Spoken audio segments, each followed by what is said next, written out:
Hi there, and thank you for joining us on the Overcomers Overcoming podcast. We feature those who are in the process of overcoming or have overcome any type of life encounter, life obstacle that at the time seemed to be almost insurmountable. With this podcast, we have three objectives in mind. Our first objective is we want you to know with a confident resolve you are not alone.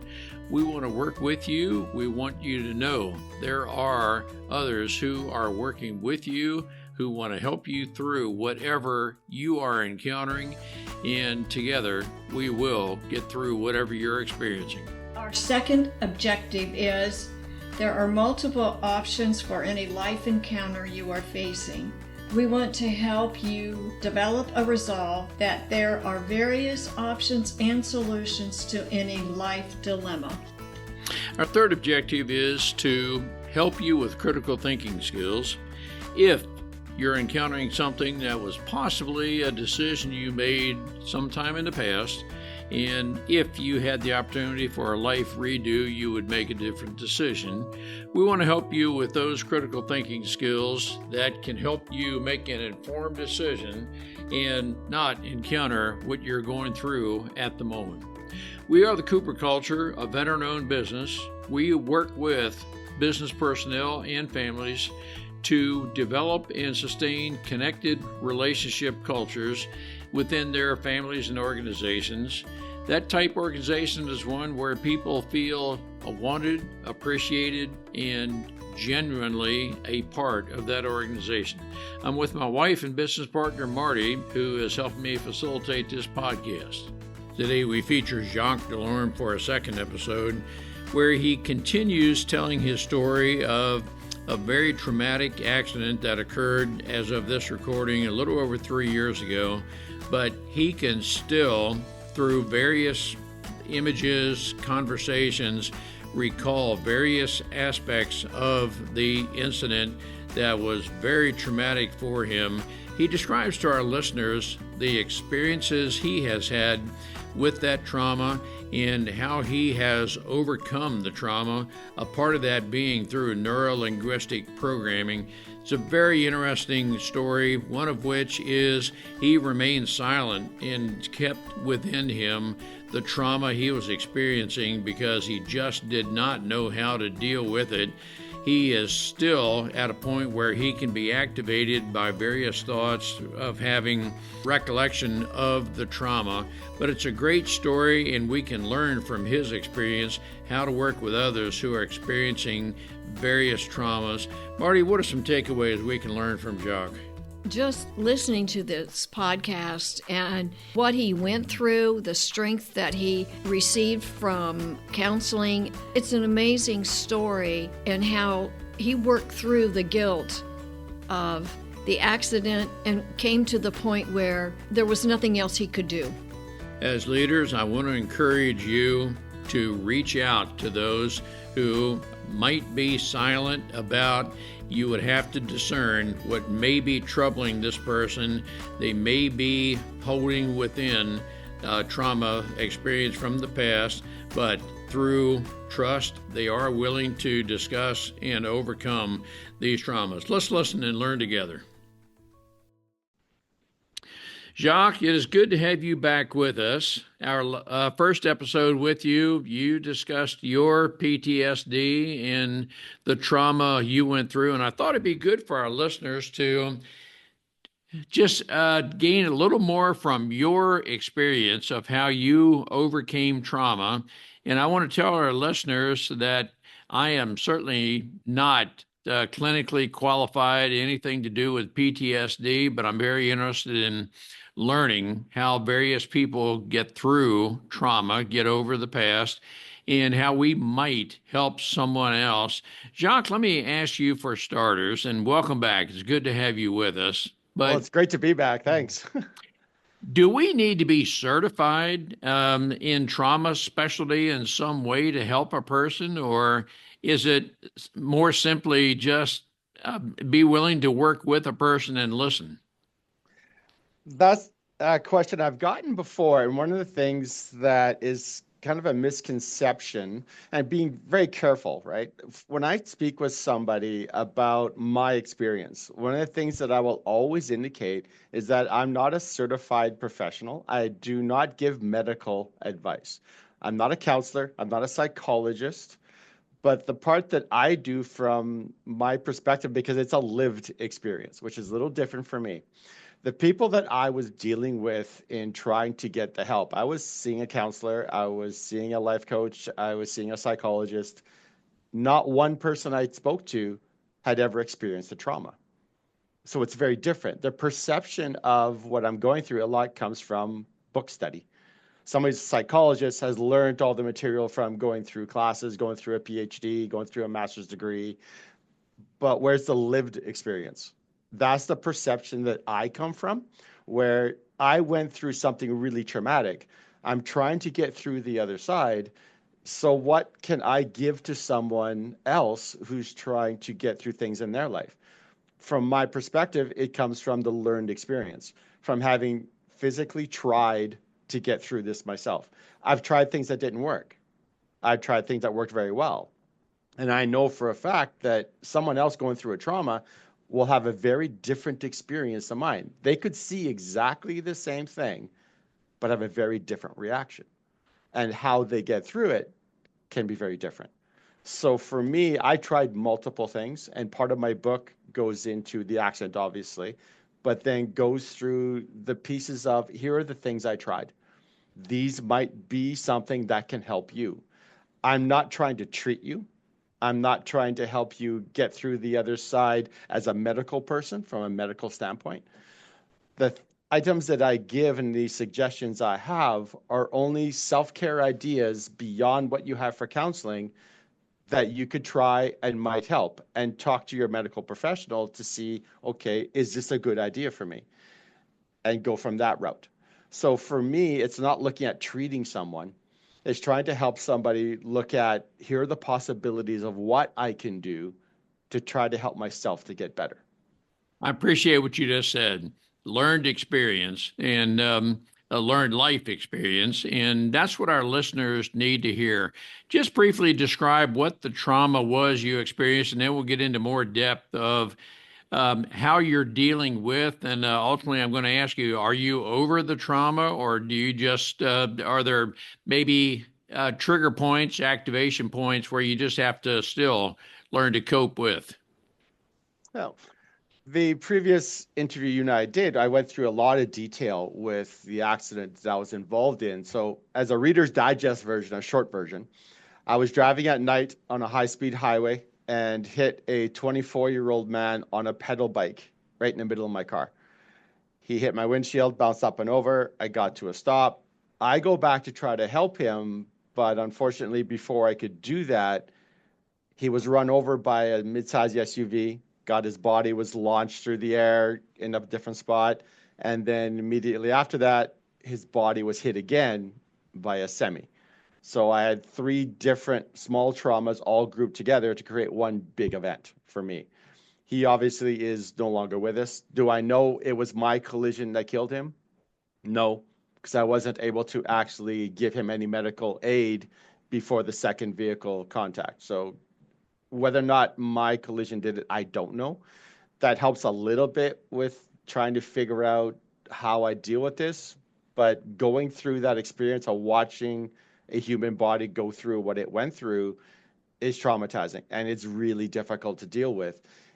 The initial reaction is, what the heck? Why was he there? You start to justify, you start to try to reason, why did this happen?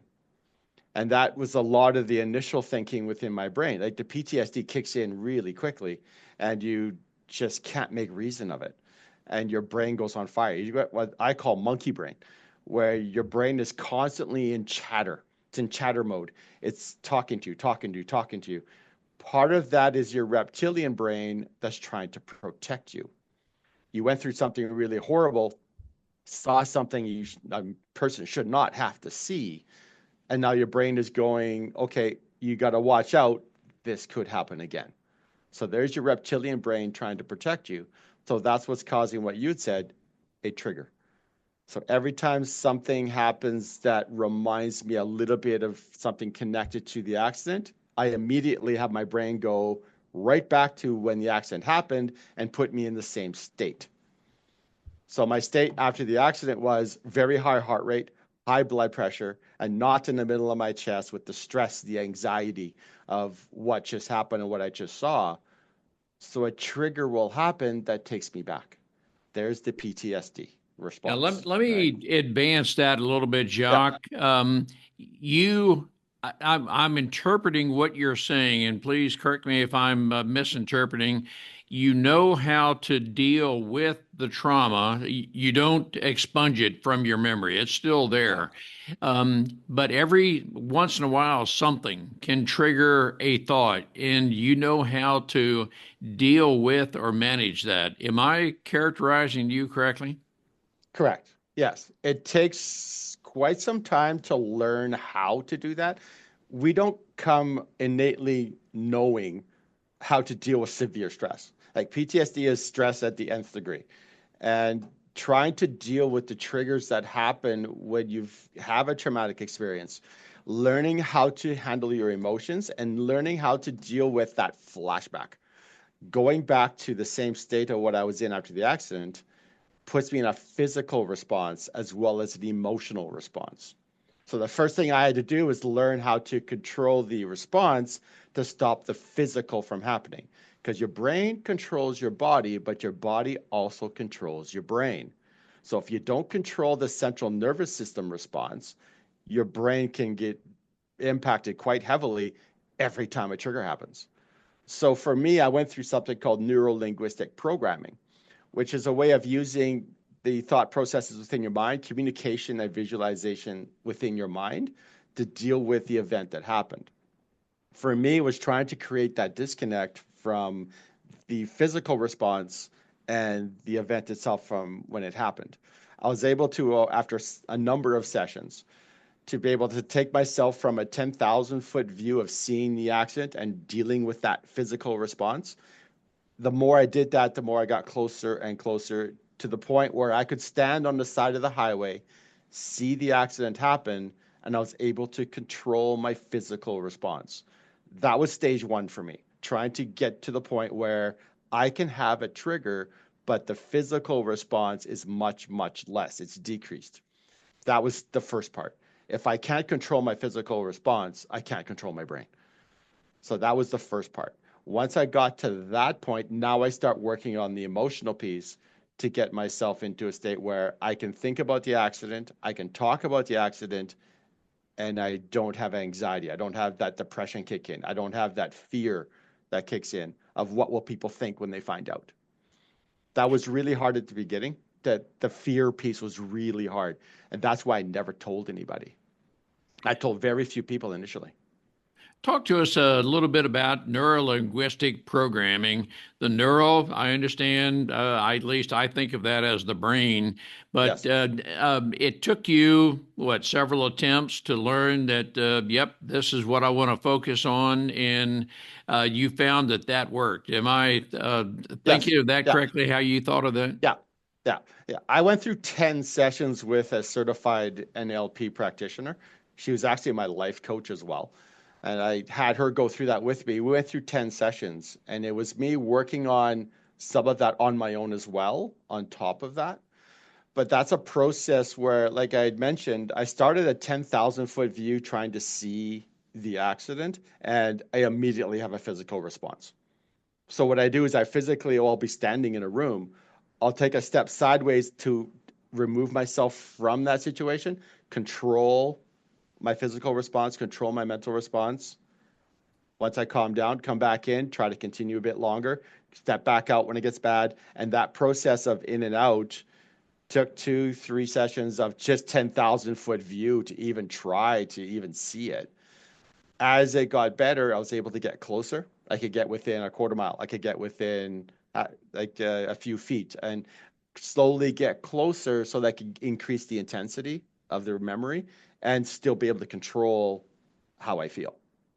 Right. So that's a linguistic piece. It's like talking to yourself or visualization of with yourself. And then the neural, like you said, is your brain. So it's a way of being able to relive that experience and be able to control the response that I have. Is there a hypnotic aspect of NLP? And I'm asking that from a totally ignorant standpoint, but are you training the brain? And I'm just the word hypnosis comes about, and it may and if it has nothing to do with NLP, then certainly correct me. Yeah. Hypnosis, not so much from a clinical definition of what it is. You are in a relaxed state. You need to be in a relaxed state to do it. So it's a meditative sort of state, but not hypnosis to that degree. Now, hypnosis, I was recommended that at one point where you can use hypnosis to take a memory that you have that you're trying to deal with and you bury it. I find that from my own perspective, dangerous because you are not going to bury that thing forever. It is going to come back and it's going to come back in full force and is not going to be nice. And that's where, for myself, I would rather meet it head on and have it as a part of who I am because my reality is I cannot remove the memory. The memory's there. It always will be there. How I deal with the memory is far more important than trying to ignore it. If I ignore it, I'm just asking for trouble. And from my perspective, I just went, no, I'm not willing to do that. I want to meet this head on. I wanted to see, okay, how do I manage what happened? All right, I'm going to ask you, it's a very elementary question about NLP, the process, but is it a matter of each time you discuss it, you can get a little closer to the details and you become more conditioned to learning how to deal with it? Is that a very elementary explanation? Yeah, that would be accurate. Yes. It's learning how to cope and how to manage the emotional and the physical response of something that has happened. Now, it could take a long time depending on the person. Like for me, it took 10 sessions, but we're talking once a week, once every week and a half.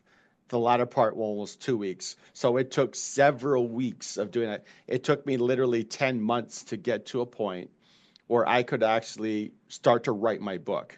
10 months after the accident, I started writing the book that I wrote to try to get my story out and to be able to cover significant detail while doing that.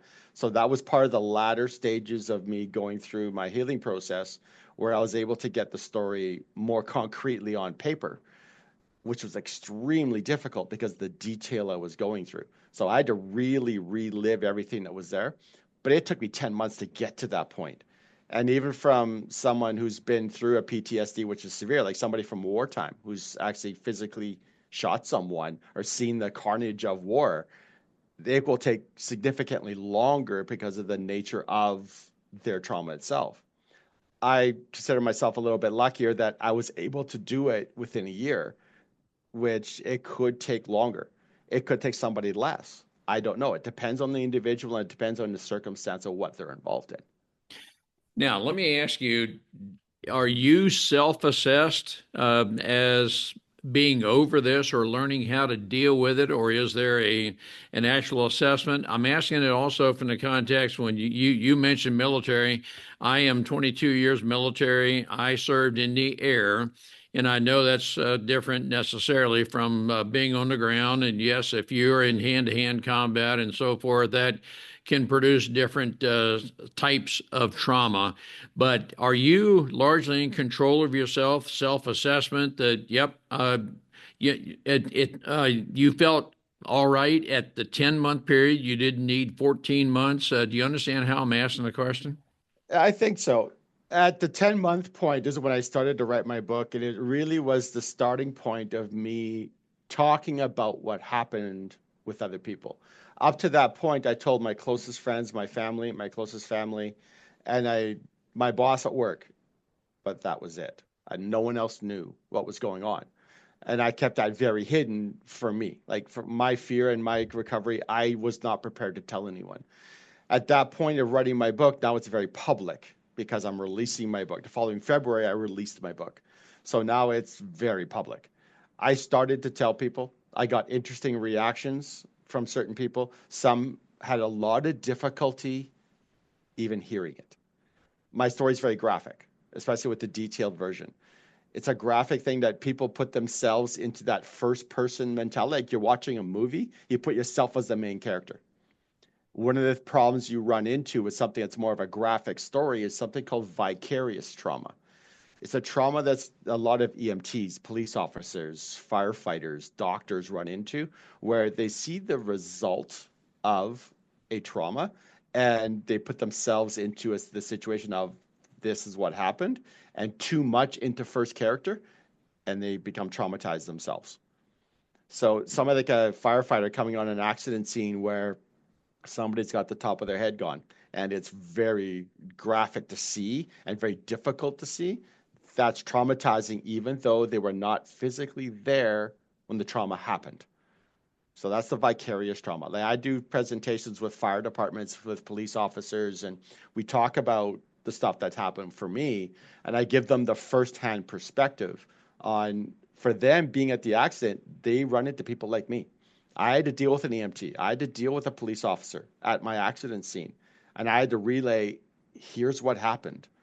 And that's dangerous for them. Like they are in an environment where this happens over and over again at various different traumas, where that's difficult for them to handle, right? So that's where another piece of part of what I do is to talk to people about, okay, how do you deal with somebody like me? So for them to talk to me, have me say my story, they need to keep themselves separate from the first person movie theater sort of mentality, right? They have to be very careful of that. But then how do they treat me? What language do they use to deal with me when I just lived it? What's my mental state going to be? Like, how do you then have a communication with me that's not going to be triggering, right? We are recording this in April of 2025. How long ago was the accident? 3.5 years ago. It was October the 6th of 2021 when the accident happened.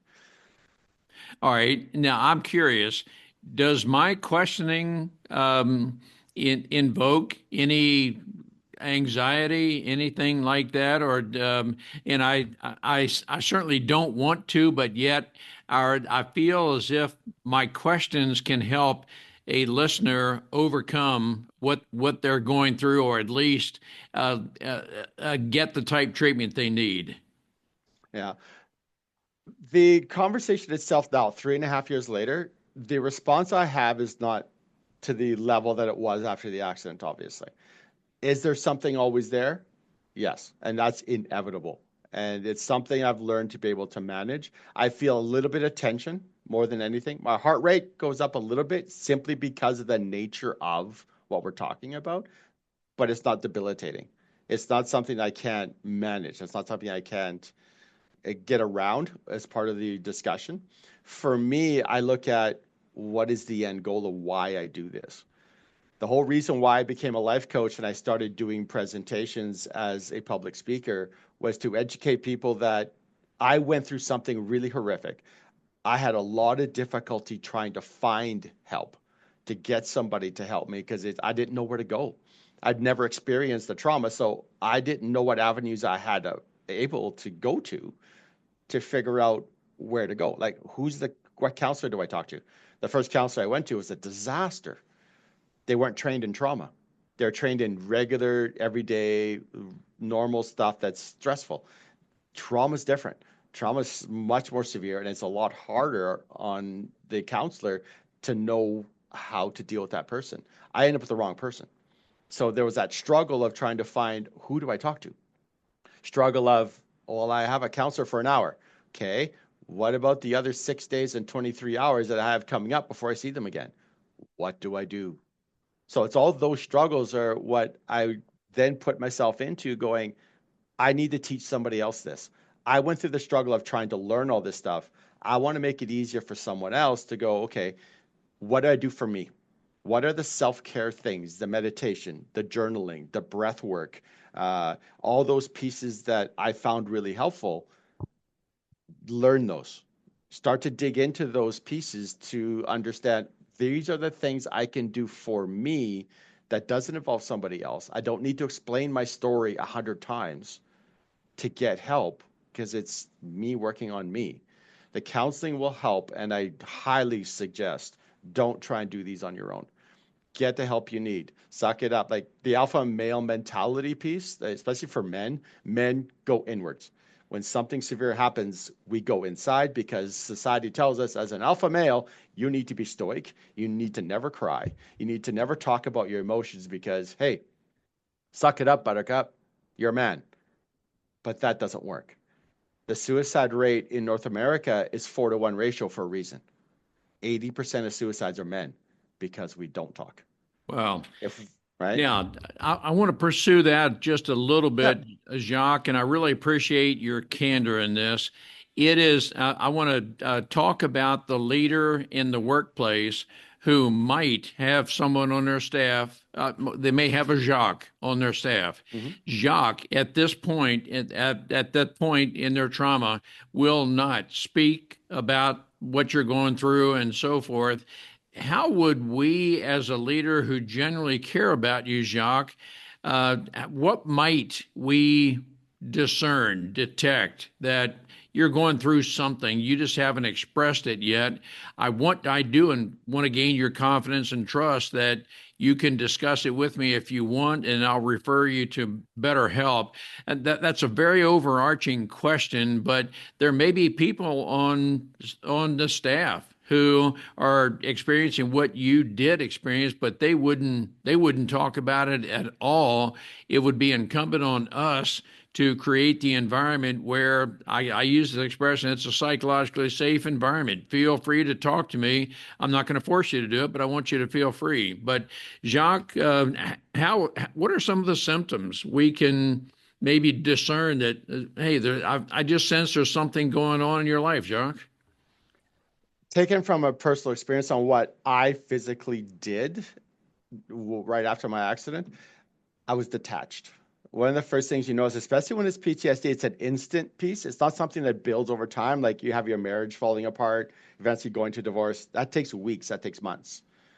PTSD, when you're dealing with a trauma, was one moment in time that caused it. So you're going to see something suddenly change in that person. They make less eye contact. They're more detached. They're not part of group discussions as much. You have the social event. They don't tend to go there. If they do, they're very dejected. They stay more to themselves, right? It's that pulling away piece because they're dealing with something internally within their own mind.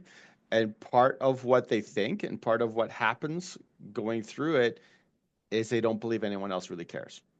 And they don't think somebody else understands what they're going through, which is why and part of it's the fear of what is their reaction going to be. That was mine, right? I had the huge fear for me of, I don't want to be labeled as a killer. So when I tell somebody I killed somebody in a car accident, that's a large fear for me of being judged. Yep. No one wants to be judged for something that happened to them or something they experienced. So it's easier to keep quiet than it is to have that fear become a reality. Oh, wow. Not being judged for who they are, right? Wow, that's very instrumental what you just said, that you don't want to be judged. And yeah, who cares? And now you've just activated a part of my early life. And if I am not certain who cares, I'll just remain silent. And you did the same thing. And so I think what I would ask you, Jacques, as we as leaders in the workplace, if we do genuinely care about those on our staff, we will. I want to stay away from the word look for. Let's just say we will be aware of some of the things you just discussed about a person. They may not like eye contact. They may be less interactive and so forth. But if we become aware of and want to talk without labeling, judging, and so forth, is that an approach that might work as just a general approach to someone who's experiencing trauma? Yeah. There are two pieces to that I would recommend. One is be very careful of the language that is used. They're not crazy, right? Some of the language you hear people say when we know somebody's going through something, it's very important not to come off as being judgmental or that you're trying to fix. Do not fix the person. You're not a medical professional. You're not a counselor, right? You may be somebody's leader at work. My boss at work did it the right way. Her response to me has always been basically the same since she found out. She's always asked, "What do you need from me?" That puts the onus on me to go, okay, this is what I need right now, right? I had the agreement with her that if I'm having a bad day, I'm in tears at my desk, I'm overwhelmed, I need to go home. All I need to do is walk into her office and go, "I need to go." That's it. 3 words. There was no discussion. There was no nothing. She would go, "Okay, done," and I leave. Right Right? there is very important. So you had a very understanding supervisor who I'm going to guess believe that over time you'll get over what you're going through. But she believed in you enough that yep, I'm willing to work with you, and if we need to cut today short, that's fine. But in the end, everything's going to work out all right. Was that kind of the relationship you Yeah. had? It's a very supportive environment where she's there as a support system. She's not there to fix my problem. Yep. It's not her job. It's not your boss's job to fix you, right? It has nothing to do with them. We have support systems in place at work. We have what's called EFAP. It's the Employee Family Assistance Program, where we have the counselors in place. We have the medical help in place. And I am able to use sick leave for that, mental health is no different than having the flu Mm-hmm. from the perspective of how employers look at it. Now, some employers are not quite there yet. It's still something fairly new. Ours is kind of changing over time. It's getting much better. We're getting more money towards psychologists, counselors, but we're able to use and access sick time to be able to go and get the help we need when things get hard. And she understands that part, and she's there as a support system and there to be understanding of, yes, you're going through something. I understand what it is. You've explained it, what was going on. I'm not here trying to fix you. I'm here to support you in, okay, you need help from, okay, how can I help you get the help you need? That's the question, more so than, okay, what can we do to fix this? Yep. Well, that's the wrong terminology. You're not fixing anything, right? Don't try to fix me, right? I want somebody there as an ear to listen.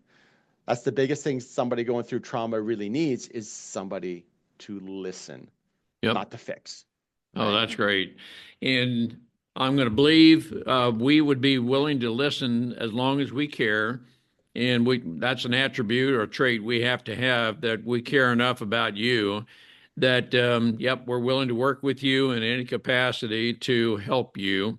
And wow, Jacques, that's right there is very important, because there are people who just will not discuss what it is they're going through. They just want the right person and a caring attitude to help them overcome what they're going through. Yes, absolutely.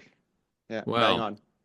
Jacques, I want to thank you on behalf of our listeners for being willing to express very candidly your trauma, how to get through, and yes, everyone is different, but I do think that the one attribute that can be overarching is if we care and we demonstrate that care, we'll be able to find someone to help you overcome, and we Yeah. can match you with the right person, but we care enough to make the attempt to do that. Yes, absolutely. Wow. Jacques, thank you so much for sharing. And I am hoping that our listeners will gain, well, I know they will gain from this, and anyone on our respective staffs who may be going through different things, be willing to care, listen, and be willing to reach out. Thank you so much for your testimony. It's my Doc, pleasure. I'm always there to help. Yeah. I just want to say something. Our daughter feels like our granddaughter goes through PTSD because she was severely bullied in school. Mhm. And so, talking to you, this kind of helps us understand her maybe a little bit better. Yeah. Well, part of the bullying piece, because I deal with younger women as well. I deal with 16, 17-year-old girls. I coach a volleyball team. I have some who have that emotional distress from things happening in their lives, and I help them quite a bit, just using sport to manage part of the emotional piece too.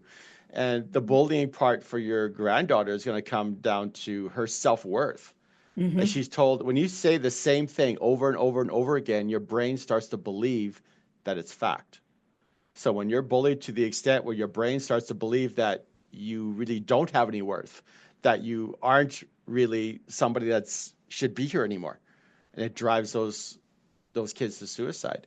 My daughter has a friend who she went to school with committed suicide this past weekend.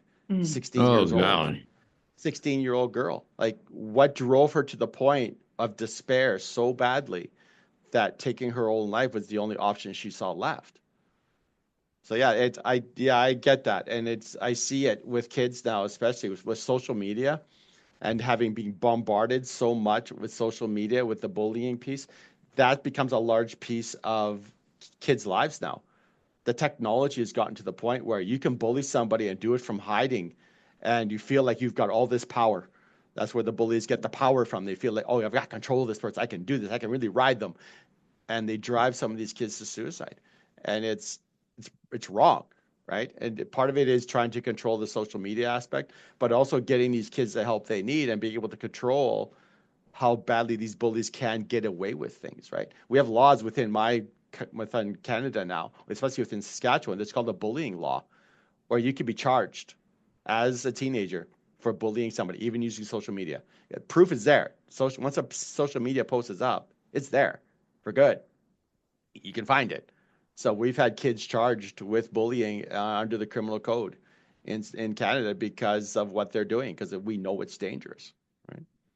Yep. And I will tell you, I use the expression, I would rather apologize than have to eulogize. And I mean by that, if I were to ask you, well, Jacques, it just seems like something may not be right.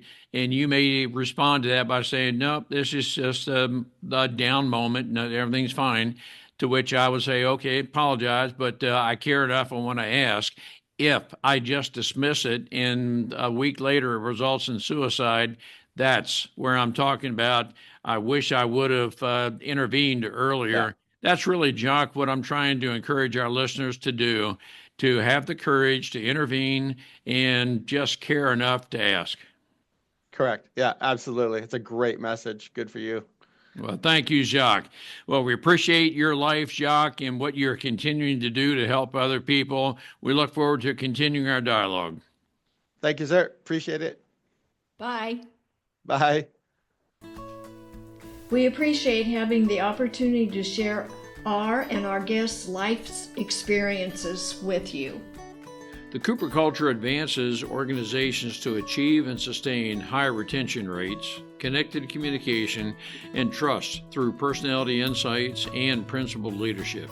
You can contact us at our website, thecooperculture.com, and you can contact us directly at ron@thecooperculture.com or Marty, M-A-R-T-Y, at thecooperculture.com.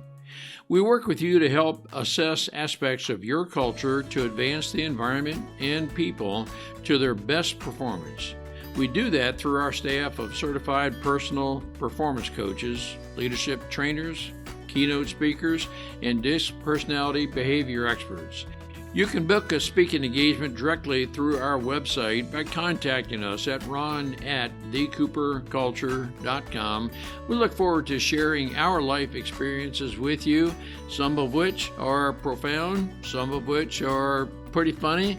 Some of those life experiences are ones we'll never do that again because we've been through stuff. We truly look forward to working with you, speaking with you, helping advance you in any way that we can.